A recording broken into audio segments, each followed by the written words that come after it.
Icon really is the best word to describe screen siren Dame Elizabeth Taylor, the three-time Oscar winner. You have probably heard of Elizabeth Taylor, famously marrying 8 times. But did you know that the Academy Award-winning actress was first married off at the age of 17 by MGM Studios to boost her career? Despite the challenges of her numerous marriages and challenges, Elizabeth cherished the children and grandchildren that came from these unions. Her descendants continue to honor her legacy, ensuring that her elegance and grace live on forever. Here is the captivating life of Elizabeth Taylor and how her grandchildren continue to keep her legacy alive. Elizabeth Taylor, A Journey Through Love. Glenn Davis, A Fleeting Romance. Back in the golden era of Hollywood, it was common for studios to orchestrate relationships and marriages between stars to boost their fame and sell more movies. And Elizabeth Taylor was a victim of such pairing. In 1948, MGM played matchmaker, orchestrating a romance between Elizabeth Taylor and rising football star Glenn Davis. The two became the talk of the town, announcing plans to marry upon Davis's return from the Korean War. Their brief but intense relationship captured the imagination of the public and media alike, reflecting the allure of young love amidst the backdrop of post-war America. However, the relationship was ephemeral. After an engagement in March 1949, the couple parted ways just a month later in April 1949. Taylor's youth, only 17 at the time, coupled with the pressures of fame, made the relationship difficult to sustain. Davis's burgeoning sports career and military obligations took precedence, while Taylor struggled to balance her life as a child star and her emotional desires. Reflecting on this whirlwind romance, Taylor later described it as a formative experience, hinting that it contributed to her understanding of love and relationships. William Pauley Jr., a controversial engagement. In the same year, Taylor got engaged to William Pauley Jr., the 28-year-old heir to a vast fortune and a former Army pilot. Their courtship was marked by passionate letters and limited meetings, igniting public debate due to their significant age difference. Taylor openly expressed her feelings, declaring in interviews, "I've never known this kind of love before. It's so perfect, complete, and mature." Yet, as their relationship progressed, Taylor found herself increasingly torn between love and ambition. According to friends close to Pauley, his long-standing affections were genuine, but Taylor ultimately chose to end the engagement, prioritizing her acting career and aspirations over her personal life. The media frenzy surrounding their relationship also complicated matters, as Taylor was navigating the intense scrutiny of Hollywood. Around this time, she also received a marriage proposal from film mogul Howard Hughes, who was willing to pay a significant sum to Taylor's parents, but she declined, valuing her independence over wealth. This period of her life left her feeling emotionally stifled, and she later described herself as emotionally immature, caught between her sheltered upbringing and her aspirations. Conrad Hilton Jr., A Glamorous Union. Elizabeth's next chapter began in October 1949, when she met Conrad Nicky Hilton, son of the illustrious hotel magnate, at the glamorous Mocambo nightclub in Los Angeles. Their romance unfolded rapidly, culminating in a lavish wedding on May 6, 1950, often referred to as one of the most extravagant celebrations in Hollywood history. The event attracted around 600 esteemed guests and an additional 3,000 eager fans outside, a testament to Taylor's status as a star. MGM provided her with an opulent wedding gown valued at $3,500, reflecting her star power at the time. Following the nuptials, the couple enjoyed a 2-week honeymoon in Paris, which Taylor later wryly noted was akin to their marriage itself, short-lived. In her 1965 memoir, she lamented, "The honeymoon in Europe lasted 2 weeks. I should say the marriage lasted for 2 weeks. Then came disillusionment, rudeness, and brutality." The marriage fell apart within 8 months due to Hilton's increasingly abusive behavior. Taylor, in the documentary Elizabeth Taylor, The Lost Tapes, revealed the shocking extent of the violence, recalling moments when Hilton's aggression escalated even during her pregnancy. The dissolution of this marriage profoundly impacted her, marking her first major heartbreak and setting the stage for her complex relationship with love and trust.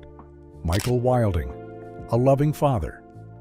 Barely a year after her divorce from Hilton, Taylor found love again with British actor Michael Wilding, her co-star from the 1952 film Ivanhoe. Their 20-year age difference was overshadowed by their mutual affection, and they married in 1952. Taylor admired Wilding's warmth and commitment, and together they welcomed 2 sons, Michael Jr. and Christopher.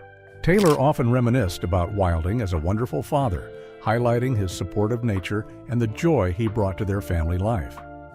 However, as Taylor's career continued to flourish, tensions arose between them. The demands of her acting career often took precedence, leading to feelings of neglect and frustration within their marriage. Taylor candidly admitted that Wilding's lack of assertiveness contributed to their struggles, saying, "I need someone to dominate me."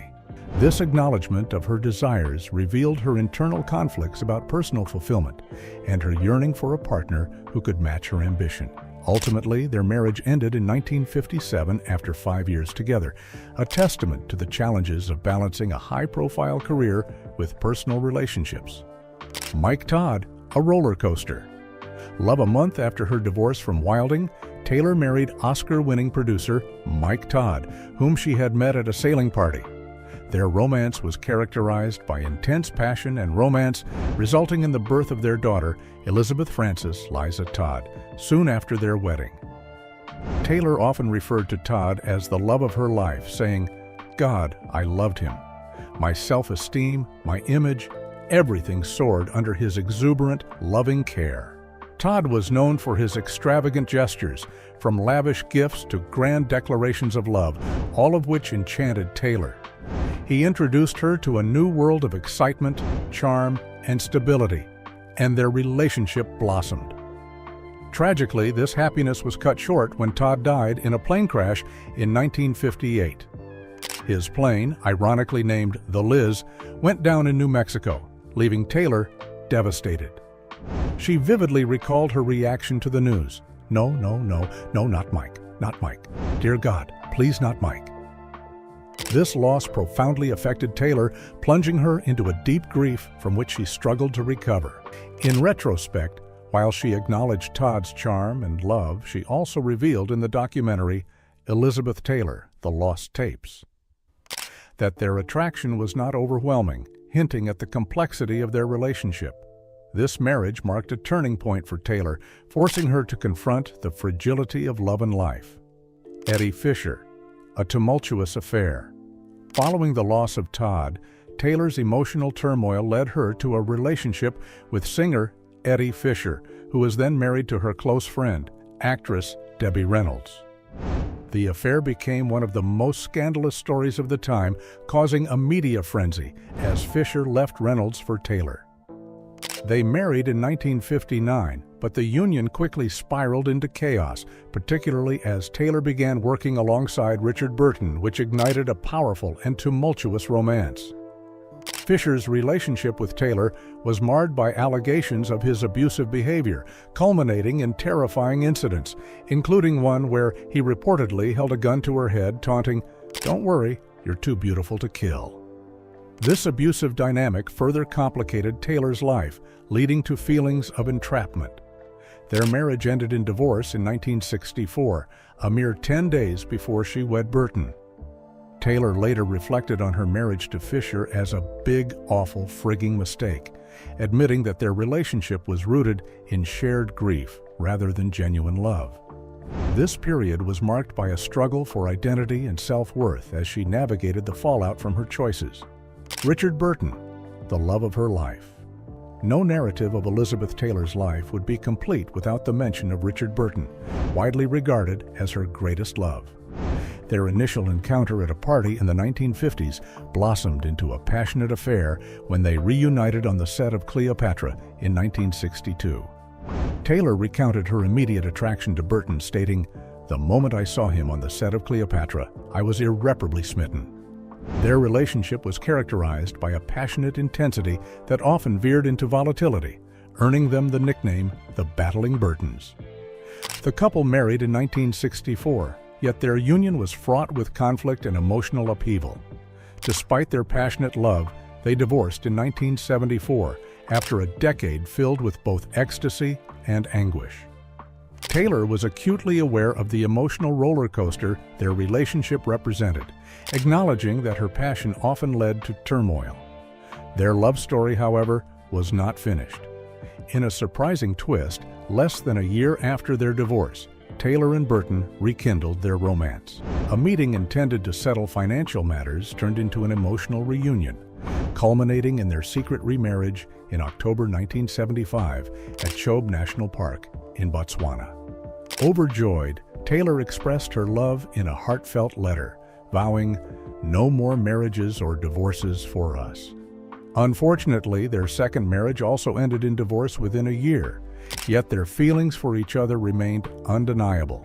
In the years that followed, Taylor reflected on their enduring bond, stating that even after their split, her love for Burton was unwavering.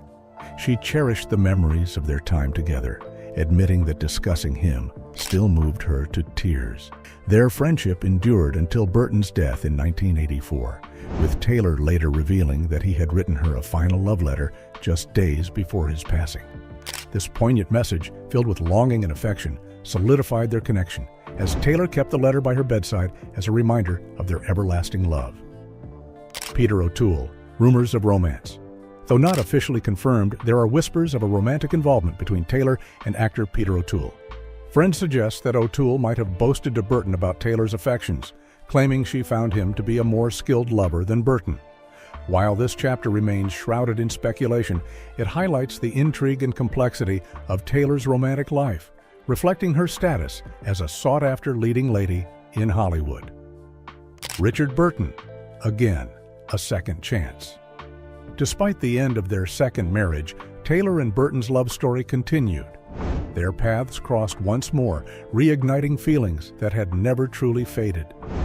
In a heartwarming reunion, they embraced once more, tears of joy flowing freely as they rediscovered their love. Their secret remarriage in 1975, amidst the backdrop of the serene Chobe National Park, was a testament to the depth of their feelings for each other. Taylor often reminisced about their profound connection, declaring that even after their separation, her love for Burton was as powerful as ever. In later interviews, she expressed her belief that they were meant to be together, regardless of the challenges they faced. Their relationship remained a cornerstone of her life, shaping her understanding of love and loss. In 1988, reflecting on their tumultuous yet passionate love, Taylor poignantly shared that her feelings for Burton were so strong that speaking of him often brought her to tears.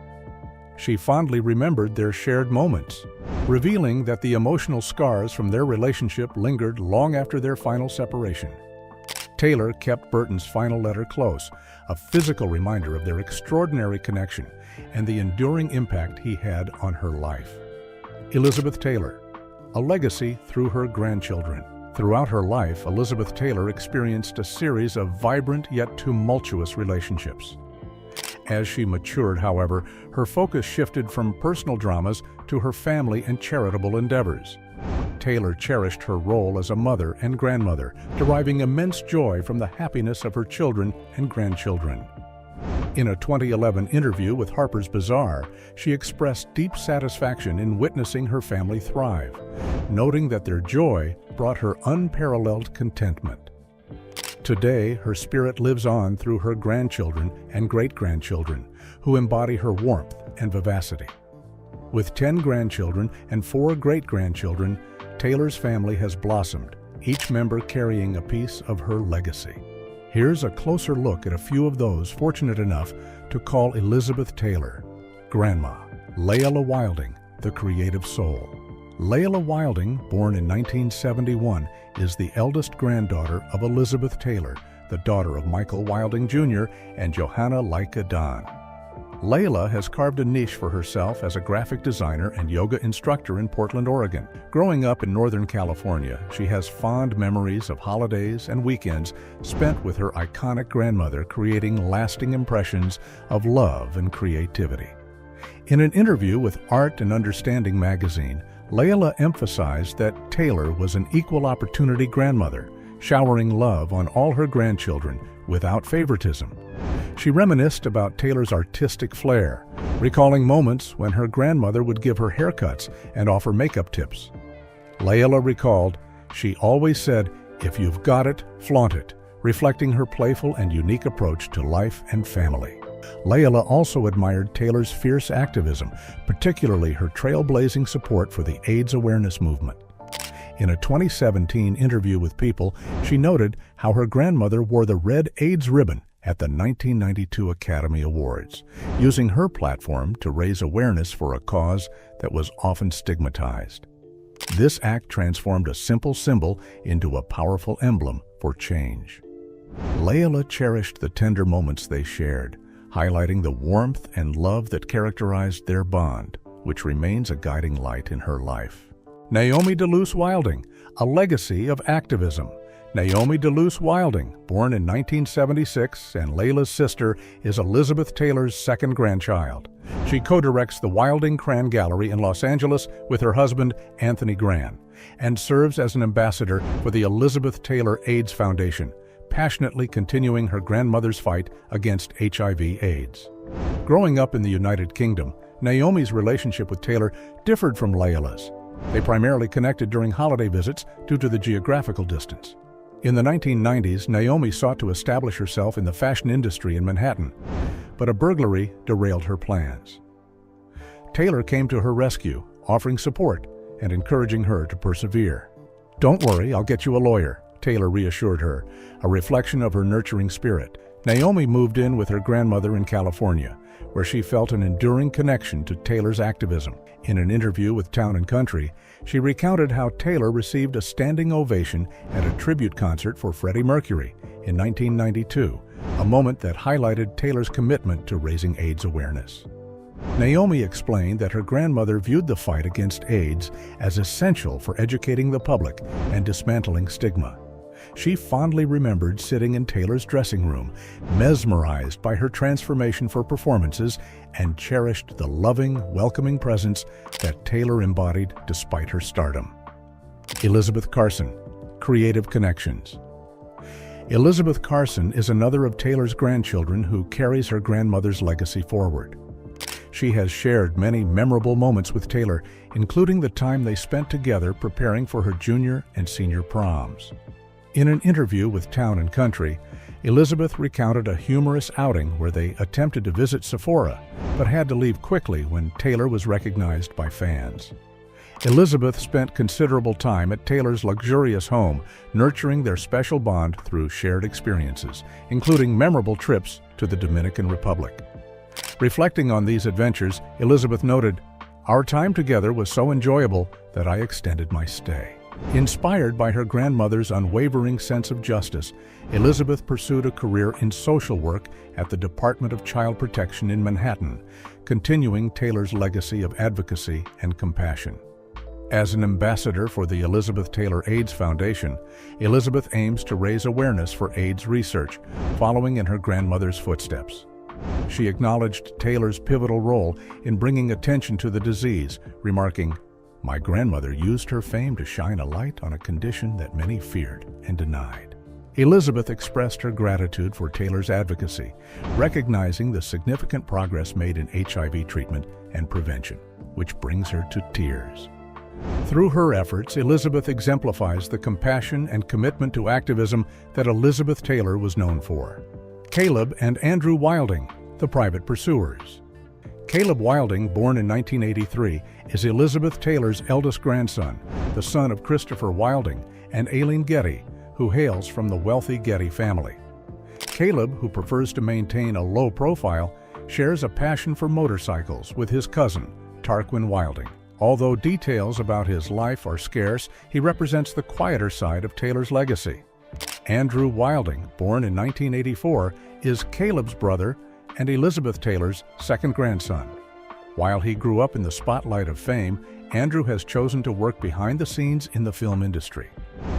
Primarily recognized as a cinematographer and producer, Andrew has carved a unique path, distancing himself from the direct celebrity attention that often accompanies his family name. Aileen Getty, Andrew and Caleb's mother, has openly discussed her struggles, including facing multiple challenges during her pregnancies. After adopting Caleb, she gave birth to Andrew, but her happiness was overshadowed when she received an HIV diagnosis while her children were still young. Aileen moved to New York City to confront her addiction, which led to a temporary foster care situation for her sons. Determined to provide a better life for her children, she sought help and overcame her challenges, ultimately creating a stable environment for Caleb and Andrew. Her journey underscores the resilience and strength within the family, echoing the compassion that Elizabeth Taylor epitomized. Tarquin Wilding, a creative legacy. Tarquin Wilding, the younger sibling of Layla and Naomi Wilding, is Elizabeth Taylor's seventh grandchild. Born into a family with rich connections, he describes his relatives as wacky, caring, sensitive people. In a 2017 interview with Town & Country, Tarquin acknowledged the complexity of their family tree, noting that despite the similar names, each member brings their unique charm. At 28, Tarquin has begun to make a name for himself in Hollywood, paralleling his cousin Andrew's journey in the industry. He has a deep appreciation for his family's legacy and fondly remembers his grandmother. Expressing gratitude for his upbringing, he said, "I feel fortunate to have been born into a family of quirky, caring, and sensitive individuals." He understands the importance of continuing his grandmother's legacy, stating, "We all admire her generosity and are grateful to contribute to her legacy together." Tarquin has embraced his creativity through filmmaking, motorcycle riding, and occasional acting, including a notable appearance on Showtime's Shameless in 2015. He serves as an ambassador for the Elizabeth Taylor AIDS Foundation, honoring his grandmother's enduring influence. With admiration, he remarked, "My grandmother was a true icon, a force to be reckoned with. Her fearless courage and unwavering generosity inspire me every day." Tarquin aspires to contribute to the ongoing fight against HIV/AIDS, envisioning a world where the disease is no longer a threat. Lowell Wilding, the keeper of the archive. Lowell Wilding, born in 1991, is dedicated to preserving Elizabeth Taylor's remarkable legacy. As the son of Christopher Wilding and Margaret Carleton, he plays a significant role in compiling the Elizabeth Taylor Archive, an important project overseen by the Elizabeth Taylor Trust. This initiative is crucial for maintaining the rich history of Taylor's life and contributions. In addition to his archival work, Lowell serves as an ambassador for the Elizabeth Taylor AIDS Foundation, inspired by his grandmother's relentless efforts to combat the HIV/AIDS crisis. He has often expressed his admiration for Taylor, saying, "I've always been in awe of my grandmother's remarkable accomplishments. She could have easily chosen to remain uninvolved, but instead she fought tirelessly for those suffering." His commitment to continuing and preserving her legacy underscores the impact of Taylor's philanthropic spirit on her family. Rhys Tivey, a musical advocate. Rhys Tivey reflects on his grandmother Elizabeth Taylor's approach to challenges, stating, "My grandmother wanted to go right for the jugular of the problem. She always wanted to tackle the hardest and most unlikely thing first." As the son of Liza Todd and Happy Tivey, Rhys embodies the spirit of resilience and creativity that characterized Taylor's life. After graduating from New York University with a degree in jazz performance, he dedicated himself to using his talents for the benefit of others. Rhys grew up in rural upstate New York but moved to New York City to immerse himself in the vibrant music scene. At 33, he has established himself as a versatile artist, recognized as a talented trumpeter, singer, and songwriter. His artistic pursuits are complemented by a strong commitment to education. He teaches music and yoga to middle school students across the city, from Brooklyn to Manhattan and the Bronx. Through these efforts, Rhys aims to inspire the next generation, fostering creativity and self-expression in young minds. Motivated by the values instilled in him by his grandmother, Rhys champions the inherent worth of every individual, regardless of their circumstances. This belief shapes not only his musical career, but also his personal philosophy, encouraging inclusivity and community engagement wherever he goes. Beyond his dedication to the arts, Rhys is passionate about environmental sustainability. He has adopted a vegan lifestyle to reduce his ecological footprint and actively advocates for climate action, particularly targeting younger audiences to raise awareness about pressing environmental issues. He believes that collective efforts are essential to combat climate change and create a sustainable future. In addition to his environmental work, Rhys supports initiatives related to the Elizabeth Taylor AIDS Foundation. He carries forward his grandmother's legacy of empathy and activism, focusing on causes that uplift marginalized communities. Through his artistic endeavors and commitment to social justice, Rhys honors Elizabeth Taylor's impact on the world, proving that her spirit of advocacy lives on through her family. Richard McCune, a legacy of care. Richard McCune, the youngest of Elizabeth Taylor's grandchildren, is deeply connected to her through his mother, Maria Burton, whom Taylor adopted as her own daughter. The bond began when Taylor was married to Eddie Fisher and initiated the adoption process for Maria from Germany. Although the adoption was finalized later, during Taylor's marriage to Richard Burton, Maria became an integral part of Taylor's life, symbolizing the actress's nurturing nature. Richard's upbringing has not been without challenges. He has maintained a low profile, but his early life was marked by notable family turmoil. According to reports, Richard was living with Maria when she sought a restraining order against his father, Tom McCune. Growing up, Richard faced the complexities of a family shaped by both love and adversity. Maria's struggles were compounded by a hip condition that required numerous surgeries. Throughout this journey, Elizabeth Taylor's unwavering support played a critical role in Maria's well-being. Taylor's maternal instincts were evident from the beginning. She expressed her desire to adopt Maria with heartfelt sincerity, stating, "I want her all the more because she's ill. Maybe I can do something to help." This commitment to family welfare underscored Taylor's compassionate character. In 2004, when Maria sought protection from Tom McCune, Taylor opened her home in Bel Air, providing a safe haven for her daughter and grandson. This act of kindness highlighted Taylor's role as a guardian and supporter, reinforcing the familial bonds that defined her life. Richard McCune's life continues to be influenced by the legacy of love and resilience that Taylor embodied.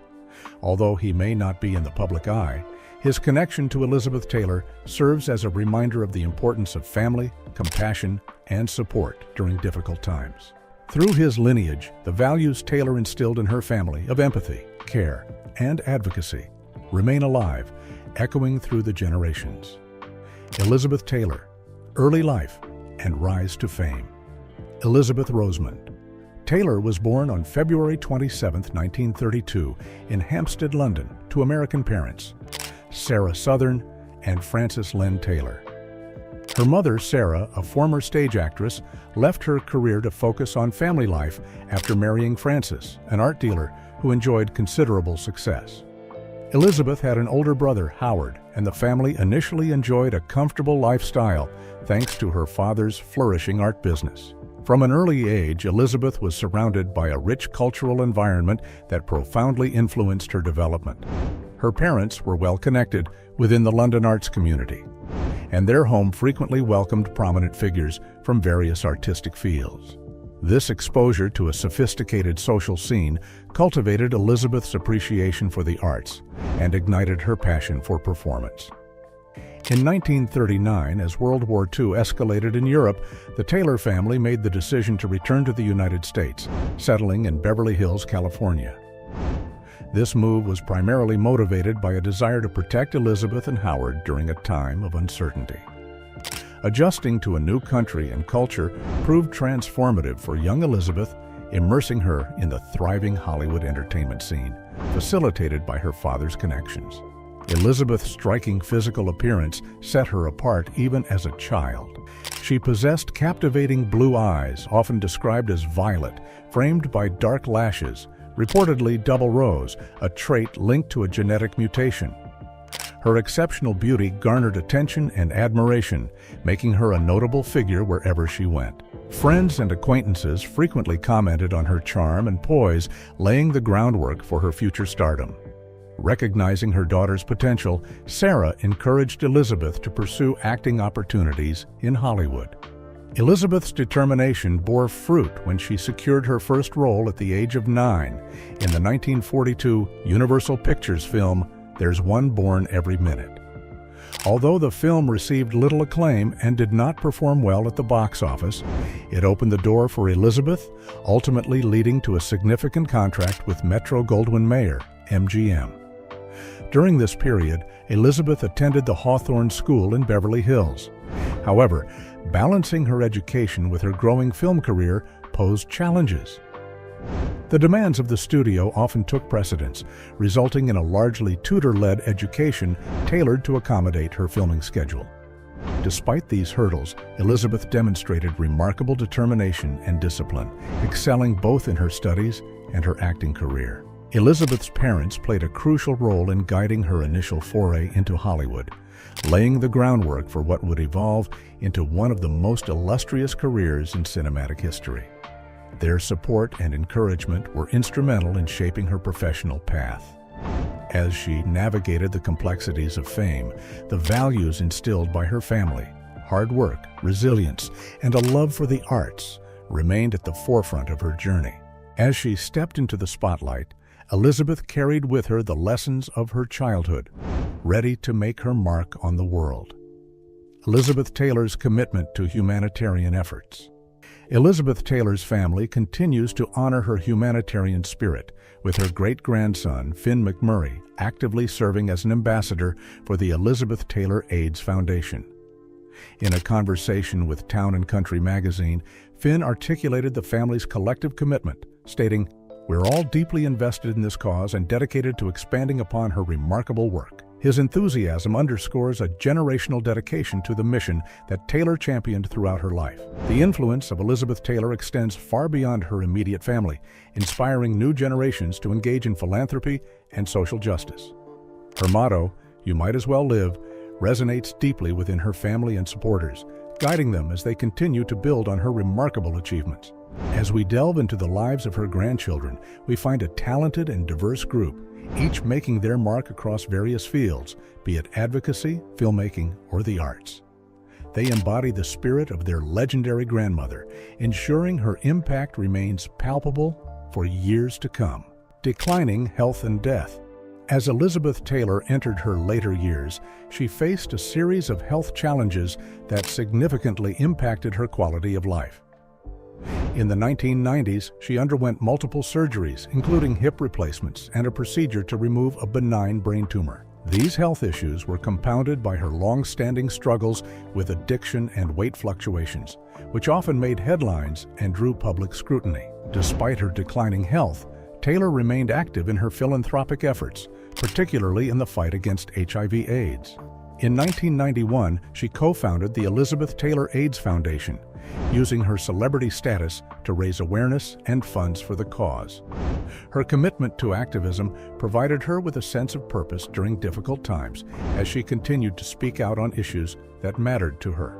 On March 23, 2011, Elizabeth Taylor passed away at the age of 79 due to congestive heart failure. Her death came after a long battle with various health issues, and she was surrounded by her loved ones at the Cedars-Sinai Medical Center in Los Angeles. The news of her passing spread like wildfire around the world, prompting an outpouring of grief from fans, fellow actors, and public figures alike. Tributes flooded in, celebrating her contributions to film, her humanitarian work. Following her death, Taylor's family and friends organized a private memorial service attended by a select group of close friends and loved ones. Many celebrities, including her dear friend and fellow actress Whoopi Goldberg, shared heartfelt memories of Taylor, highlighting her talent, humor, and compassion. In the years following her death, Taylor's influence can still be felt in popular culture. Her iconic status as a film legend has led to various biographical works, documentaries, and retrospectives that explore her remarkable life and career. Elizabeth Taylor's resilience in the face of adversity, her advocacy for marginalized communities, and her dedication to her craft have left an indelible mark on both Hollywood and the world of philanthropy. The legacy of Elizabeth Taylor. The legendary Elizabeth Taylor garnered 2 Academy Awards and showcased her extraordinary talent and beauty across a spectrum of roles, from a spirited teenage equestrian to an illustrious Egyptian queen. Although she passed away on March 23, 2011, her legacy is far from diminished. Taylor called Los Angeles home for many years, settling into a modest apartment in the 1950s following her marriage to Nicky Hilton. Despite her tumultuous personal life, which included multiple marriages and struggles with health issues, Taylor's kindness and philanthropic commitment in Los Angeles demonstrated that fame does not necessarily corrupt the heart. While her film career took her around the world, her relationships in Los Angeles revealed a more humble and authentic side, contrasting sharply with her glamorous on-screen persona. Perhaps Taylor's most enduring legacy lies in the loving family she nurtured, including her remarkable children and grandchildren. These descendants carry forth the values she instilled in them, achieving great things in their own right. From advocacy to artistic pursuits, they exemplify the principles of compassion, resilience, and dedication that Taylor embodied throughout her life. As we reflect on Taylor's life and the values she championed, we are reminded of her powerful motto, "You might as well live." This guiding principle not only encapsulates her zest for life, but also inspires her descendants to pursue their passions and advocate for causes close to their hearts. In doing so, they are not only honoring Elizabeth Taylor's remarkable legacy, but also contributing to a more compassionate and just world. From an iconic figure to a lasting influence, Elizabeth Taylor's family is dedicated to ensuring that her spirit and humanitarian flame continue to burn brightly for future generations.